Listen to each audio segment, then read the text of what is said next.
السلام علیکم viewers, flame of ignition کے ساتھ آپ کا ہوسٹ سید کاشف رضا نقوی آج پھر آپ کی خدمت میں حاضر۔ تو آج کا ہمارا ٹاپک بڑا انٹرسٹنگ ٹاپک ہونے والا ہے۔ تو ٹاپک شروع کرنے سے پہلے میں آپ سے یہ گزارش کروں گا کہ اگر ابھی تک آپ نے ہمارا چینل سبسکرائب نہیں کیا تو آپ ہمارے چینل کو سبسکرائب کر لیجئے اور بیل آئیکن کو ضرور پریس کریں۔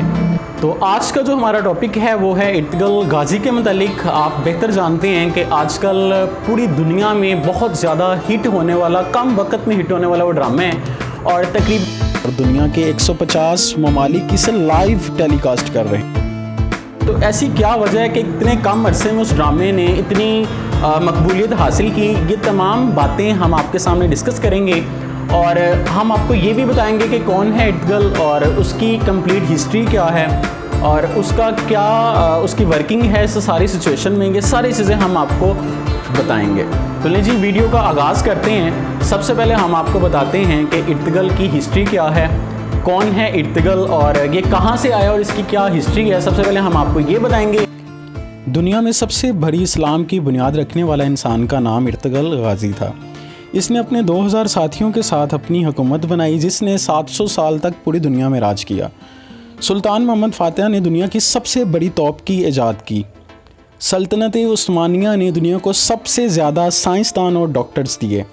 ٹیکنالوجی سے بھرپور دنیا کا پہلا جہاز بھی ارطغرل کی حکومت میں ہی بنایا گیا۔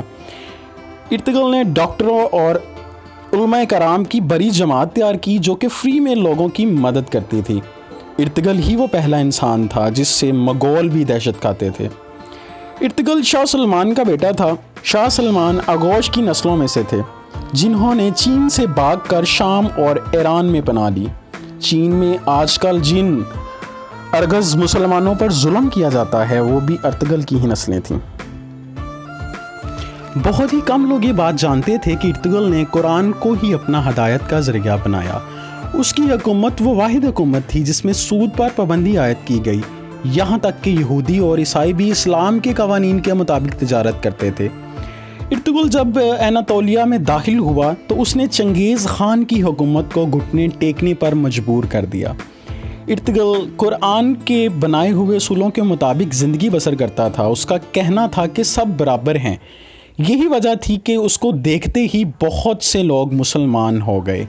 چنگیز خان اور اس کے سپہ سالاروں نے بھی ارطغرل کے ہاتھوں ہی اسلام قبول کیا۔ اناطولیہ کی سرحدوں میں آ کر ارطغرل نے سب سے پہلے سبوت کا قلعہ فتح کیا۔ یہی وہ قلعہ تھا جہاں پر ہزاروں مسلمانوں کو قتل کیا گیا تھا۔ سبوت کو فتح کرنے کے بعد ارطغرل نے وہاں ایسا نظام قائم کیا کہ وہ سالوکی سلطنت کا سب سے امیر شہر بن گیا۔ اس کی حکومت میں یورپ کی ایک بڑی آبادی کاروبار کرنے کے لیے سبوت آیا کرتی تھی۔ ارطغرل بڑا ہی انصاف پسند انسان تھا۔ اس کی تلوار ہمیشہ میان سے باہر رہتی تھی۔ اس نے بہت سے لوگوں کو سر عام قتل کیا تاکہ وہ انہیں عبرت کا نشان بنا سکے۔ ارطغرل نے جس سلطنت کی بنیاد رکھی، اس نے کم وقت میں ہی آدھی دنیا کو فتح کر لیا۔ اس سلطنت کی سرحدیں ایشیا سے لے کر یورپ اور افریقہ تک پھیلی ہوئی تھیں۔ 17ویں صدی تک دنیا کی آدھی دولت سلطنت عثمانیہ کے پاس تھی۔ جاپان، روس اور فرانس جیسے ملک ترکی کی سلطنت عثمانیہ سے قرضے لیا کرتے تھے۔ یہ سلطنت اتنی بڑی تھی کہ جب اس کا اختتام ہوا تو یہ 42 ملکوں میں تقسیم ہو گئی۔ ارطغرل کا خاندان دنیا میں سب سے لمبے عرصے کے لیے حکومت کرنے والا واحد خاندان ہے۔ اس کے خاندان نے 700 سال تک حکومت کی۔ ارطغرل کے بعد اس کے خاندان نے 500 سے زائد جنگیں لڑیں جس میں زیادہ تر فتح مقدر بنی۔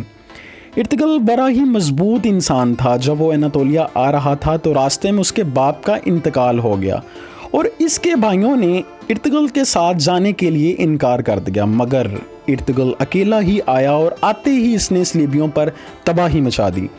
بہت کم لوگ جانتے ہیں کہ صلیبی مسجد اقصی اور مسجد احرام کو شہید کرنا چاہتے تھے، مگر ارطغرل نے ان کے منصوبوں کو خاک میں ملا دیا۔ 1923 میں جب ارطغرل کی خلافت عثمانیہ کا اختتام ہوا تو دستاویز سے پتہ چلا کہ خلافت عثمانیہ کو ختم کرنے کے لیے کئی سالوں سے سازشیں رچی جا رہی ہیں، یہاں تک کہ بہت سے یہودی مسلمانوں کے بیس میں مساجد میں آ کر امامت کروایا کرتے تھے۔ ارطغرل نے سلوکی شہزادی حلیمہ سے شادی کی اس کے بیٹے عثمان کے نام پر ہی سلطنت کا نام سلطنت عثمانیہ رکھا گیا ہے۔ ارطغرل کے بیٹے عثمان نے جب عثمانی کرنسی کا آغاز کیا تو اس پر چھپنے والا نام بھی ارطغرل کا ہی تھا۔ 2014 میں ترکی کے وزیر اعظم کے کہنے پر ارطغرل کی زندگی پر ایک ڈرامہ بنایا گیا۔ ارطغرل کی زندگی کا یہ ڈرامہ پوری دنیا میں سب سے زیادہ دیکھے جانے والا ڈرامہ ہے۔ اسے تقریباً 90 سے زیادہ زبانوں میں ٹرانسلیٹ کیا جا چکا ہے اور دنیا کے 150 ممالک اسے لائیو ٹیلی کاسٹ کر رہے ہیں۔ اسرائیل اس ڈرامے کو لے کر دنیا کے لیے تباہی کا نام بتا رہا ہے، کیونکہ وہ آج بھی مسلمانوں سے بہت ڈرتا ہے۔ سچ تو یہ ہے کہ مسلمان آج بھی ارطغرل کو نہیں بھولے۔ تو لے ناظرین، اگر آپ کو یہ ویڈیو دیکھ کر پراؤڈ فیل ہوا ہے تو اس ویڈیو کو آگے ضرور شیئر کریں۔ بہت شکریہ آپ کا، دیکھتے رہیں آپ کا اپنا چینل فلیم آف اگنیشن۔